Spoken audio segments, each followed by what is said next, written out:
Food and nutrition paper का हमारा पहला टॉपिक है फूड एंड इट्स कंपोनेंट। तो आज हम फूड और उसके कंपोनेंट के बारे में डिस्कस करेंगे। इस लेक्चर में बेसिकली हम फूड क्या है, न्यूट्रिशन क्या है, उसके टाइप्स क्या हैं और उसके कंपोनेंट क्या क्या है, किस तरीके की रिक्वायरमेंट होती है एक अडल्ट पर्सन को, किस तरीके के न्यूरिशमेंट से बॉडी बिल्डअप होता है, ये सब हमें डिस्कस करना है। तो पहले बात कर लेते हैं फूड क्या है।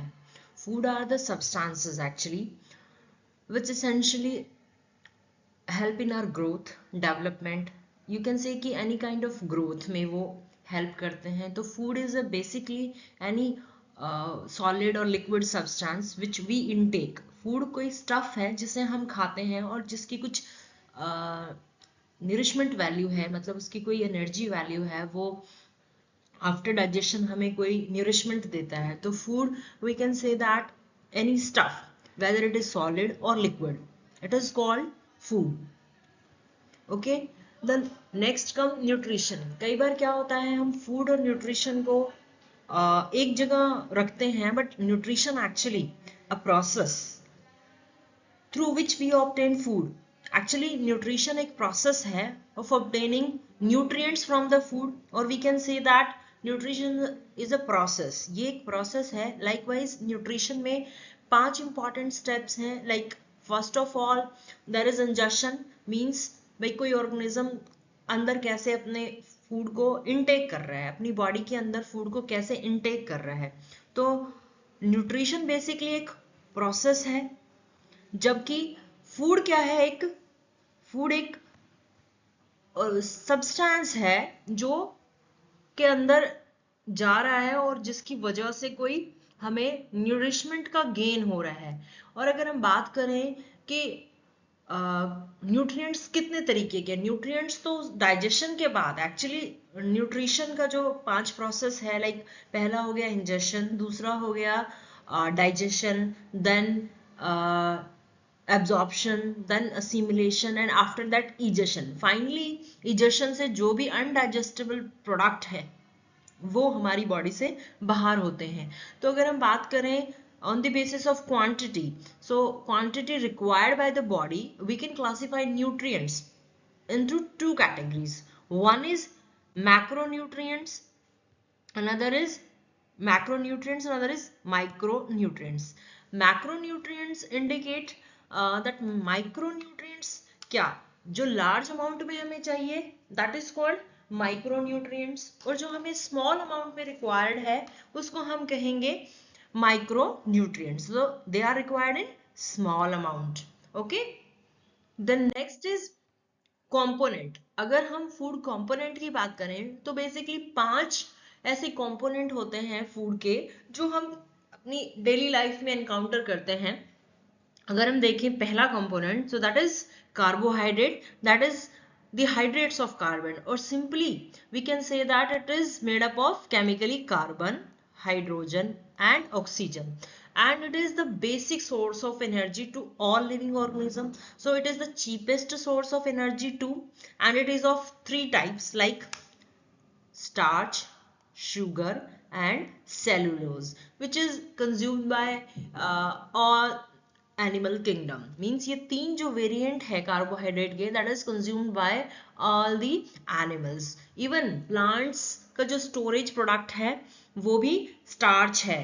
ओके, अगर हम बात करें सोर्सेस की, so where this major component carbohydrates came from, तो बेसिकली सीरियल्स जो होते हैं हमारे, होल ग्रेन, व्हीट है, राइस है, मेज है, मिलेट्स है, bajra, jowar, barley, roots, tuber etcetera. और अगर शुगर की बात करें तो शुगर केन मीन्स गन्ना, beet root, fruits, banana, mango, that is natural sugar.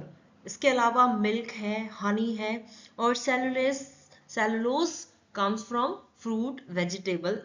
Okay, then cellulose जो है वो फाइब्रस सब्सटेंस होता है which is not digestible bye human body, मतलब ह्यूमन बॉडी सेलुलोज को डाइजेस्ट नहीं कर सकती, बट वो फिर भी हमारे रोएजेस, लाइक जो हमारा फाइबर कंटेंट होता है जिससे हमारा स्टूल पास इजीली हो जाता है, तो कहने का मतलब है कि कार्बोहाइड्रेट में जो सेलुलोज है वो भी कंज्यूम करना बहुत जरूरी है, और फाइब्रस जो वेजिटेबल और फ्रूट का जो फाइबर कंटेंट होता है उनमें सेलुलोज जो है पाया जाता है। अगर हम एक नॉर्मल पर्सन की बात करें तो 400 से 50 gram of carbohydrate is daily requirement है। लेकिन अगर हैवी वर्कआउट करने वाला कोई पर्सन है तो उसके लिए ऑब्वियसली ये रिक्वायरमेंट बढ़ जाएगी, या लैक्टेटिंग फीमेल है, you can say that growing child है, तो उसकी भी रिक्वायरमेंट बढ़ जाएगी according to the need of the body. और अगर हम बात करें फंक्शंस की, तो फंक्शंस में अगर हम बात करें तो ग्लूकोज बेसिकली जो है प्राइम एनर्जी सोर्स है सेंट्रल नर्वस सिस्टम का, मतलब सेंट्रल नर्वस सिस्टम को हमेशा ग्लूकोज चाहिए ही होता है। मोर ओवर जो हमारा लैक्टोज शुगर है that promotes the growth of intestinal bacteria की ग्रोथ को जो है वो प्रमोट करता है और help in the absorption of calcium.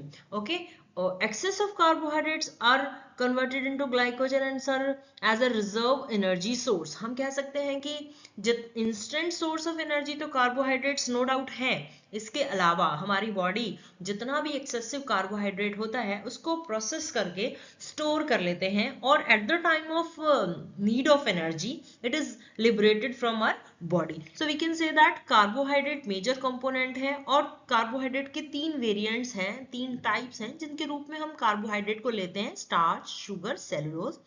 और कॉमन सोर्स हम देखेंगे कि होल व्हीट है, मिलेट्स है, मिल्क है, बनाना, फ्रूट्स मतलब जो नेचुरल शुगर्स हैं वो, इसके अलावा fibrous content of fruits and vegetable है। फंक्शंस हमने देख ही लिए हैं कि ग्लूकोज तो है ही हमारा सेंट्रल नर्वस सिस्टम का बेसिक सोर्स जो हमेशा हमें चाहिए ही ऑल द टाइम। इसके अलावा इंटेस्टिनल बैक्टीरिया में इंटेस्टिनल एब्जॉर्प्शन में, मतलब कैल्शियम के एब्जॉर्प्शन में इसका लैक्टोज शुगर का बहुत इंपॉर्टेंट रोल है। Not only these functions are incorporated for carbohydrates, there are several function, but to brief it आपको पता होना चाहिए कि कार्बोहाइड्रेट के मेजर जो फंक्शन है उसमें से हमारा एनर्जी सोर्स तो है ही, इसके अलावा स्टोरेज पर्पस के लिए भी हम यूज कर रहे हैं, और एब्जॉर्प्शन ऑफ मिनरल्स मतलब कैल्शियम को एब्जॉर्ब करने के लिए we can say that lactose is needed. Lactose came from milk. Okay, the next component is fats. Fats की अगर हम बात करें तो these are again the compound of hydrogen, oxygen and carbon, but it has more carbon and hydrogen but less oxygen. Okay, fats are the member of lipid family. They are insoluble in water and soluble in organic solvent। हम कह सकते हैं कि fat जो है पानी में घुलनशील है और फैट में soluble है।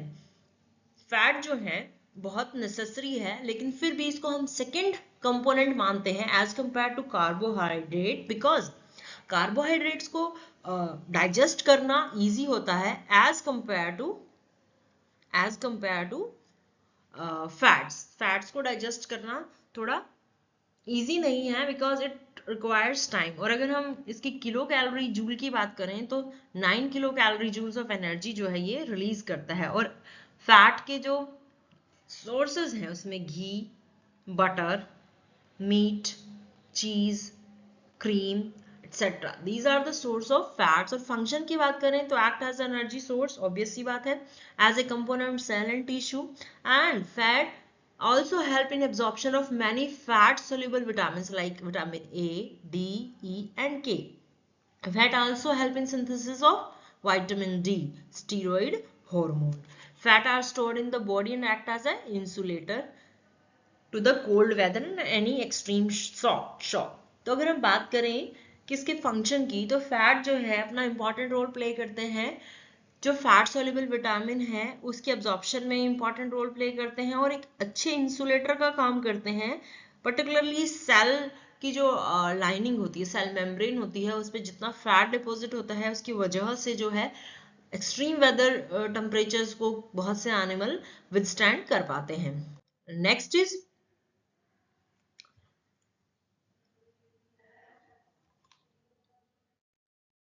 Is protein are the third component of the food stuff. तो हम बात कर सकते हैं प्रोटीन की। तो प्रोटीन क्या है? कॉम्प्लेक्स ऑर्गेनिक मॉलिक्यूल है जो कि कार्बन, हाइड्रोजन और ऑक्सीजन से कार्बन, ऑक्सीजन और नाइट्रोजन से बने हुए हैं। और sometime it also contain sulphur and phosphorus. तो प्रोटीन बेसिकली कार्बन, हाइड्रोजन और ऑक्सीजन के बने हुए। Nitrogen is a main constituent, और वी कैन से दैट उसमें नाइट्रोजन का होना जरूरी है। इसके अलावा सल्फर और फास्फोरस भी पाए जाते हैं। तो प्रोटीन क्या है? बेसिकली अमाइनो एसिड से बने हुए हैं, और अमाइनो एसिड 20 टाइप्स के होते हैं, जिसको हम बेसिकली दो टाइप में डिवाइड करते हैं, एसेंशियल और नॉन एसेंशियल। एसेंशियल का मतलब है कि हमारी बॉडी उसको नहीं सिंथेसाइज कर सकती है, तो हमारे लिए that is must to take them outside in the form of food. मतलब हमें उसे बाहरी रूप से लेना होगा किसी फूड के माध्यम से। तो हम कह सकते हैं कि essential amino acids are the amino acid which is not synthesised by human body. उसके अलावा एसेंशियल जो हैं, जो हमारी बॉडी खुद सिंथेसाइज कर सकती है, उनको हम बोलते हैं एसेंशियल अमाइनो एसिड्स। और अगर हम सोर्स की बात करें तो पल्सेस में, लेग्यूम्स में, नट्स में, मिल्क्स में, and we can say that liver, egg, इन सब में प्रोटीन जो है वो प्रचुर मात्रा में पाया जाता है। फंक्शंस की बात करें तो it is the structural component of the body and it is also called as the building block और maintaining of the body tissue. तो प्रोटीन से एंजाइम्स बने हुए हैं। दूसरे की अगर हम बात करें फंक्शंस की, तो enzymes are made up of protein and these enzymes help in digestion and so many physiological processes. तो प्रोटीन की इंपॉर्टेंस यहाँ से निकल के आती है। तो many hormones are made up of protein, जो कि इंपॉर्टेंट रोल प्ले करते हैं हमारी बॉडी की फिजियोलॉजी में। तो protein also play important role in the formation of haemoglobin so that transport of oxygen would be easy. Protein help in fighting against many disease and infection. तो हम कह सकते हैं कि प्रोटीन जो है हमारे बॉडी की बिल्डिंग ब्लॉक होते हुए भी एंजाइम्स, हार्मोन और हमारी फिजियोलॉजी के लिए बहुत इंपॉर्टेंट रोल प्ले करते हैं।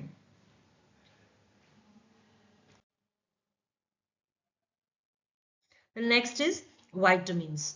वाइटामिन्स की अगर हम बात करें तो ये हमारे थर्ड कंपोनेंट है फूड के। विटामिन और मिनरल्स जो है हमें थोड़ी मात्रा में चाहिए होते हैं, इसलिए हम इनको माइक्रो न्यूट्रिएंट्स भी बोलते हैं। विटामिन्स, वाइटल अमीन्स, मतलब विटामिन्स का नाम जो है वो ये इंडिकेट करता है कि they are vital amines. Vital का मतलब है नेसेसरी है। बहुत सारे विटामिन्स जो है हमारी बॉडी की गुड हेल्थ के लिए बहुत ही इंपॉर्टेंट है। हमारी जो प्रॉपर मेटाबॉलिक फंक्शन है, बॉडी की ग्रोथ है, बॉडी की प्रॉपर यू कैन से कि मेंटेनेंस है, वो किसके थ्रू होती है? विटामिन्स के थ्रू।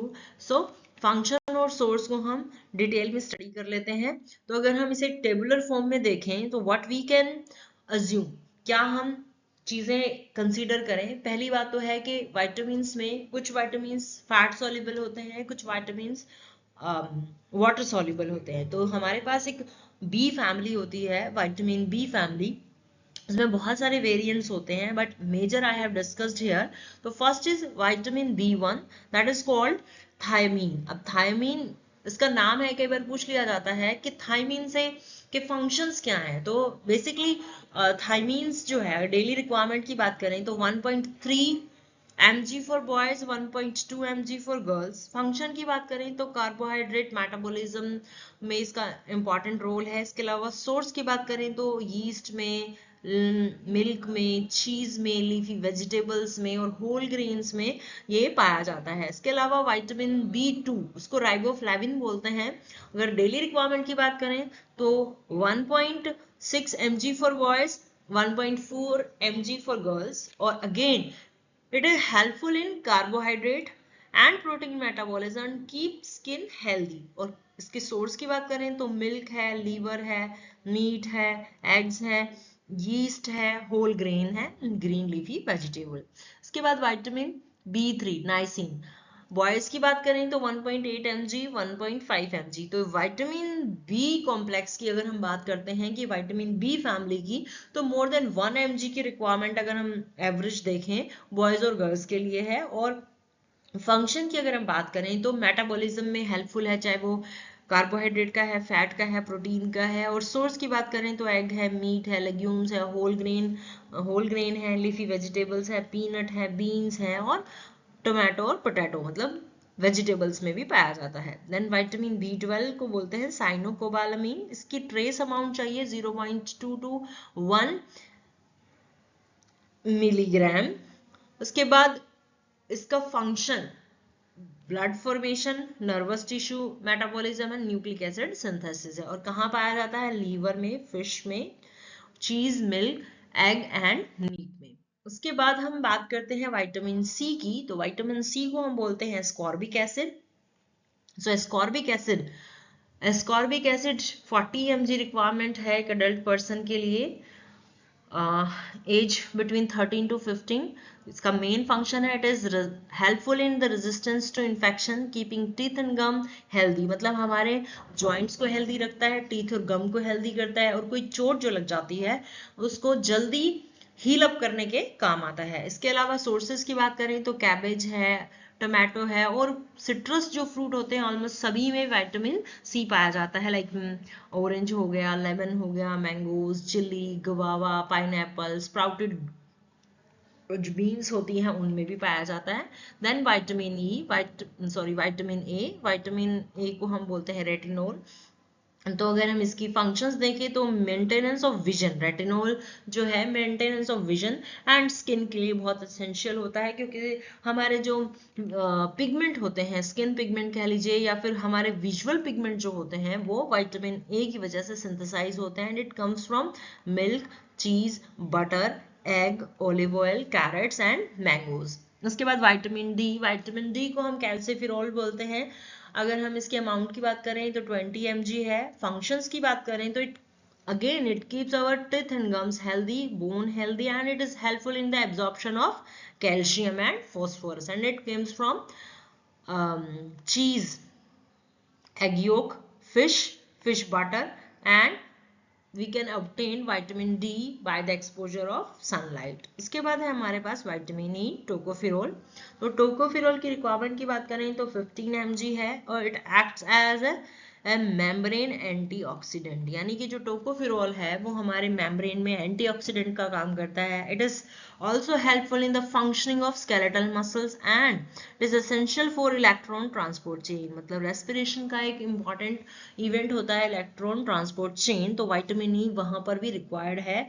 और अगर हम इसके source की बात करें तो it comes from wheat grain oil, sunflower oil, palm oil, egg, meat and green vegetables. Then vitamin K is called phyloquinone।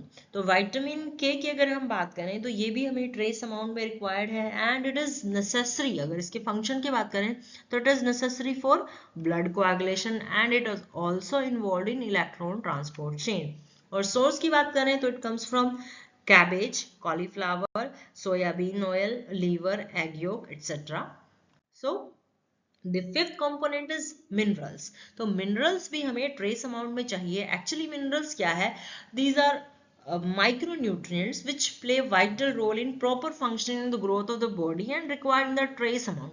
तो ये भी हमारे proper functioning में काम आते हैं और trace amount में हमें चाहिए होते हैं, इसीलिए हम इसको micronutrient बोलते हैं। तो minerals are basically inorganic compounds या components that help us to perform our vital function और performing our normal function। So यहाँ पे बहुत सारे minerals हैं जिसमें से आयोडीन है। हम बहुत सारे डे टू डे लाइफ में देखते हैं कि हमें बहुत सारे मिनरल्स की जरूरत होती है, जिसको हम रॉ फॉर्म में लेते हैं या हम किसी बाय प्रोडक्ट के रूप में लेते हैं। तो मिनरल्स को कैटेगराइज करते हैं हम दो क्लासेस में, मेजर एलिमेंट्स और minor elements, on the basis of the daily requirement. ठीक है, तो मेजर एलिमेंट की अगर हम बात करें तो उसमें से हमारे पास है आयरन, कैल्शियम एंड फॉस्फोरस। और सोर्स की बात करें तो almost all green leafy vegetables में जो है आयरन पाया जाता है। और अगर हम स्पेसिफिकली बात करें तो आंवला, spinach, Apple, wheat, jaggery, grain, और यू कैन से मीट और एग में। और it helpful in the formation of haemoglobin. Iron जो है हमें चाहिए होता है हीमोग्लोबिन की फॉर्मेशन के लिए। इसके अलावा डेली रिक्वायरमेंट इसकी 25 से 30 मिलीग्राम एनफ है। उसके बाद कैल्शियम की अगर हम बात करें तो कैल्शियम का सोर्स जो है अगेन ग्रीन लीफी वेजिटेबल्स है, मिल्क है एंड इट्स प्रोडक्ट है। और कैल्शियम हेल्प करता है फैट मतलब स्ट्रॉन्ग बोन्स के लिए और टिथ के लिए, मतलब हमारे जो बोन्स और टिथ की हेल्थ है वो कैल्शियम इनटेक पर भी डिपेंड करती है। इसकी रिक्वायरमेंट की बात करें तो 1.2 ग्राम्स इज एनफ। उसके बाद फॉस्फोरस है, फॉस्फोरस के सोर्स हैं egg, meat, fish, whole grain and milk, और ये रिक्वायर्ड है अगेन स्ट्रॉन्ग बोन्स और टिथ के लिए। अगेन हमारे पास आते हैं मिनरल्स में iodine, sodium, potassium and magnesium. Iodine की बात करें तो अच्छा सोर्स सी फूड है और आयोडाइज्ड साल्ट है जो हम डेली लाइफ में कंज्यूम करते ही हैं। इंपॉर्टेंस की अगर बात करें तो it help in the proper functioning of thyroid gland. Thyroid gland actually metabolism में अपना रोल प्ले करता है, तो हम कह सकते हैं कि मिनरल्स हमें जो है मेटाबॉलिज्म के लिए बहुत रिक्वायर्ड है। उसके अलावा डेली रिक्वायरमेंट 20 मिलीग्राम्स है। सोडियम की बात करें तो it came from table salt, vegetable and processed food. और सोडियम जो है it help in the maintaining of proper fluid balance, मतलब हमारे शरीर का जो पानी की मात्रा है वो सोडियम बहुत तरीके से निर्धारित करता है। बहुत सारे हार्मोन ड्राइविंग फैक्टर्स होते हैं जिसकी वजह से हमारे ब्लड का डाइल्यूट होना, हमारे मतलब यूरिनरी सिस्टम से यूरिन पास होना, जैसी हमारी कंडीशन है, फिजियोलॉजिकल कंडीशन है, उसके हिसाब से हमारे बॉडी के फ्लूइड बैलेंस को मेंटेन करने में सोडियम हेल्प करता है। इसके अलावा नर्वस ट्रांसमिशन में भी रोल है और मसल कॉन्ट्रैक्शन में भी रोल है। और डेली रिक्वायरमेंट की बात करें तो 2.5 ग्राम इज एनफ। इसके बाद पोटेशियम की बात करें तो potassium come from milk, meat, vegetable and fruits. It also help in maintenance of body fluids, nerve transmission and muscle contraction and required in 1 grams। Okay, then magnesium की बात करें तो it comes from vegetable, legumes, nuts and seeds. और functions की बात करें, importance की बात करें तो it found in bone. Magnesium चाहिए बोन की फॉर्मेशन में और बोन में पाया भी जाता है। It is important for muscle contraction and important for proper functioning. और प्रोटीन के मेटाबॉलिज्म में भी मैग्नीशियम का रोल है। It is required in minute amount. अब बात कर लेते हैं हम जो 5 के अलावा 2 और इंपॉर्टेंट फूड कंपोनेंट है जिसको हम बोलते हैं रोएजेस, और दूसरा है वाटर कंटेंट। तो देखिए रोएजेस जो है बेसिकली क्या है, ये फाइबर कंटेंट होते हैं फूड स्टफ में, लाइक फ्रूट में हो गया और वेजिटेबल में हो गया। लेकिन रोएज जो है वो फूड की तरह काम नहीं करते, लेकिन जो फूड हम कंज्यूम कर रहे हैं उसके अंदर का जो फाइबर कंटेंट है वो बहुत एक्चुअली इंपॉर्टेंट है। उसकी चाहे न्यूट्रिशन वैल्यू है या नहीं है, लेकिन उस रोएज से हमें क्या एक्चुअली मिल रहा है, सेल्यूलोज। ऑल्दो हम सेल्यूलोज को नहीं डाइजेस्ट कर नहीं पाते हैं एक्चुअली, बट फिर भी रोएज की अपनी फंक्शनिंग है। लाइक जो बॉल मूवमेंट है वो थोड़े इजी हो जाते हैं, जो हमारा स्टूल पास करने का प्रोसेस होता है उससे थोड़ा इजी हो जाता है, और ये हमारे डाइजेस्टिव ट्रैक को क्लीन करने में हेल्प करते हैं। तो हमारे डाइजेस्टिव सिस्टम में कोई भी एलिमेंट है, कोई गड़बड़ है, लाइक कॉन्स्टिपेशन से ये हमें बचा रहे हैं, तो obviously they are helpful for us. It help in retaining water, मतलब हमारी बॉडी में जो वाटर कंटेंट को रिटेन करने की कैपेबिलिटी है, मतलब स्पेसिफिकली इंटेस्टाइन में या गट रीजन में, that comes from roughage. It help in maintaining optimum level of blood sugar, cholesterol. So roughage 6th component आ जाएगा, बट 5 मेजर कंपोनेंट में हमारे carbohydrate, protein, fat, vitamin and mineral है। उसके बाद हमारा कंटेंट आता है वाटर। ऑब्वियसली वाटर जो है हमारे डाइट का एक इंपॉर्टेंट कॉन्स्टिट्यूएंट है, और हम सभी जानते हैं कि हमारी बॉडी 70% पानी से बनी है। तो पानी हमारे लिए बहुत तरीके के फंक्शन प्ले करता है, जैसे ट्रांसपोर्ट में इजी हो जाता है, मतलब it is essential for transport and digestion of food material. भी कोई भी फूड मटेरियल डाइजेस्ट करना होगा तो वी रिक्वायर वाटर, इसीलिए वाटर इनटेक भी हमें डेली अपने रिक्वायरमेंट से थोड़ा ज़्यादा करना चाहिए, जितना प्रिस्क्राइब्ड होता है, जैसे 6 से 7 ग्लास वाटर। तो वाटर हमारी एक्चुअली डाइजेशन में हेल्प करता है, और जो हमारा एक्सक्रीटा होता है उसको ईजिली बॉडी से बाहर निकालने में हेल्प करता है। It also maintain our body temperature. It act as a solvent in various reaction in the body, मतलब हमारी बॉडी के टेम्परेचर को मेंटेन करने में हेल्प करता है, और बहुत सी चीज़ों के लिए सॉल्वेंट का काम करता है। और हम वाटर को कहाँ से ऑब्टेन करते हैं, ड्रिंकिंग वाटर तो है ही हमारे लिए। इसके अलावा फ्रूट जूसेस में जो वाटर कंटेंट होता है उससे हमारी वाटर की डिमांड पूरी हो जाती है। मिल्क है, टी है, कॉफ़ी है, और वेजिटेबल्स एंड फ्रूट्स हैं, रॉ वेजिटेबल्स एंड फ्रूट से हमारा जो है कंटेंट कंप्लीट हो जाता है वाटर का। इसके अलावा अभी हमें और डिस्कस करना है, लेकिन ये एक ब्रीफिंग है, बट इस लेक्चर के दौरान हमने क्या पढ़ा उसको एक बार हम ब्रीफ कर लेते हैं। इस लेक्चर में हमें पता चला फूड क्या है। तो अगर फूड की हम बात करें तो कोई भी स्टफ, कोई भी सॉलिड और लिक्विड सब्सटेंस जो हम खाते हैं उसको हम फूड बोलते हैं। और न्यूट्रिशन बेसिकली क्या है, एक प्रोसेस है जिससे हम एक्चुअली न्यूट्रिएंट्स को हमारी बॉडी तक पहुंचाते हैं, या न्यूट्रिएंट्स हमारी बॉडी को, न्यूट्रिशन का जो पूरा प्रोसेस है, मतलब न्यूट्रिएंट गेन करने का जो प्रोसेस है, जिसमें इंजेशन है, डाइजेशन है, एब्जॉर्प्शन है, असिमिलेशन है और इजेशन इंक्लूड है। और न्यूट्रिएंट्स क्या है, कंपोनेंट है आफ्टर द डाइजेशन, जो कि हमारे फूड के बेसिक कंपोनेंट है, carbohydrate, fat, protein, vitamins, minerals along with water and roughage. तो इस लेक्चर में हमने बेसिकली फूड क्या है, न्यूट्रिशन क्या है और फूड के कंपोनेंट कौन कौन से हैं हमने वो डिस्कस किए। आई होप आपने ये लेक्चर एंजॉय किया हो।